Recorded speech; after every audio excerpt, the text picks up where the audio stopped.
Hello everyone, নতুন আরেকটি recipe নিয়ে আপনাদের সামনে চলে এসেছি। আজকে আমি আপনাদের জন্য যে রেসিপিটা নিয়ে এসেছি সেটার নাম হচ্ছে ছিটা রুটি।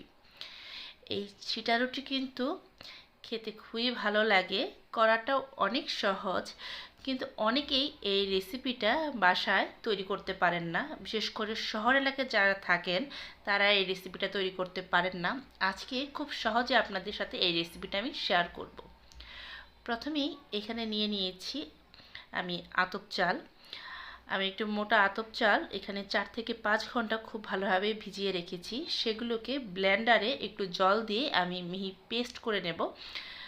একটা মিডিয়াম ব্যাটার আমি করে নেব। ব্যাটারটা কিন্তু খুব মসৃণ হতে হবে। দেখুন, হাতে নিলে ব্যাটারটা ঠিক এরকম মসৃণ একটা ব্যাটার হতে হবে, কোনো দানা থাকতে পারবে না। ব্যাটারটা খুব ঘনও হবে না, আবার খুব পাতলাও হবে না, মিডিয়াম একটা ব্যাটার হবে। এটাকে আমি একটা মিক্সিং বলে ঢেলে নিচ্ছি।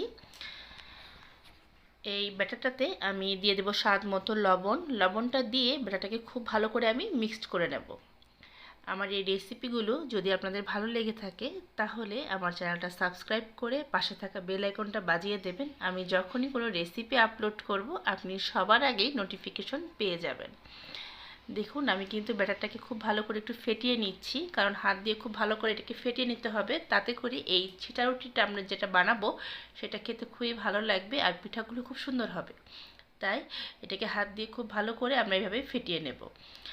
আর যখন আমি হাত দিয়ে এরকম তুলছি, দেখুন এটা কিন্তু সুতার মতো এরকম পড়বে। যদি ড্রপ আকারে পড়ে, অর্থাৎ ফুটা ফুটা পড়ে, তাহলে কিন্তু ব্যাটারটা ঠিক মতো হয়নি। এভাবে হাত দিয়ে যখন এটা ব্যাটারটাকে তুলছি এরকম সুতার মতো পড়তে হবে, তাহলে ব্যাটারটা ঠিক মতো হয়েছে।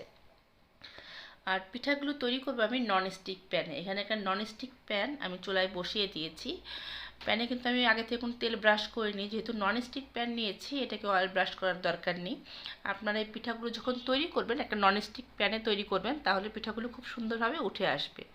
এবার হাত দিয়ে আমি ছিটিয়ে ছিটিয়ে এখান থেকে ব্যাটার নিয়ে তারপর একটা জালি জালি এফেক্ট তৈরি করছি, যাতে করে পিঠাগুলো খুব সুন্দরভাবে পড়ে। এইভাবে আপনারা হাত দিয়ে ঘুরিয়ে ঘুরিয়ে তারপর ব্যাটারটা কড়াইতে দিয়ে দেবেন। তারপর ঢাকনা দিয়ে 2 মিনিট আমরা এটাকে ঢেকে দেব মিডিয়াম হিটে। চুলার আঁচটাকে কিন্তু আমি মাঝারিতে রেখেছি, কারণ হাই হিটে যদি পিঠাটাকে আমি ভাজতে যাই তাহলে কিন্তু খুব তাড়াতাড়ি পুড়ে যাবে। হয়ে গেছে আমাদের 2 মিনিট, আমি ঢাকনাটা সরিয়ে নিচ্ছি। দেখুন, পিঠাটা কিন্তু সুন্দর মতো হয়ে আসছে। এবার এটাকে চামচের সাহায্যে আমি পিঠাটাকে ভাঁজ করে নেব। আপনারা ব্যাটারটা যদি প্রপার ওয়েতে করতে পারেন তাহলে পিঠাগুলো খুব সুন্দর হবে। এরভাবে দেখুন আমি প্রত্যেকটা পিঠাই তৈরি করে নিচ্ছি। চিটা রুটি সাধারণত খাওয়া হয় সেটা হচ্ছে হাঁসের মাংস দিয়ে। শীতের দিনে নারকেল দুধ দিয়ে হাঁসের মাংস রান্না করে তারপর চিটা রুটি পরিবেশন করা হয়। আবার অনেকে ইচ্ছা করলে ধনেপাতার চাটনি অথবা খেজুরের গুড় দিয়েও খেতে পারেন, সেটাও খেতে খুব ভালো লাগে। এছাড়াও যে কোনো মাংস দিয়েই আপনারা এই রেসিপিটা খেতে পারেন। বানানো খুবই সহজ। আমি আরেকটা বানিয়ে নিচ্ছি। দেখুন, আমার কিন্তু পটাপট পিঠাগুলো হয়ে যাচ্ছে, কিন্তু আমি একটু তেল ব্রাশ করিনি, যেহেতু ননস্টিক কড়াই নিচে লেগে যাবে না।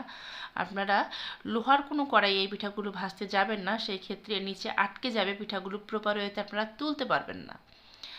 এবার ঢাকনা দিয়ে আবার আমি 2 মিনিট ঢেকে দিয়েছি। 2 মিনিট পর আমি পিঠাটাকে তুলে নিচ্ছি। আমার এই পিঠাগুলো কিন্তু খুব অল্প সময়ে ভাজা হয়ে গেছে। আর যারা নতুন রাঁধুনি আছেন, এখনও এই পিঠাটা তৈরি করেননি, বাসায় একবার হলেও এই রেসিপিটা ট্রাই করবেন। দেখুন, উপরটা কিন্তু খুব সুন্দরভাবে সিদ্ধ হয়ে গেছে এবং নিচের দিকটাও খুব ভালোভাবে হয়ে গেছে। আর চামচের সাহায্যে এইভাবে ভাঁজ করে পিঠাগুলো তুলে নেবেন।